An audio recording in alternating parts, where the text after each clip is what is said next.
తెల్లవారే వెలుగు రేఖలా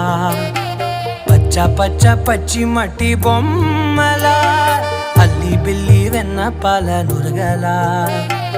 అచ్చ తెలుగు ఇంటి పూల కొమ్మలా దేవదేవుడే పంపగా ఇలా దేవతే మా ఇంట అడుగే పెట్టెనంట బ్రహ్మ కళ్ళలో కాంతులే మా అమ్మలా మా కోసం మళ్ళీ లాలి పాడేనంట.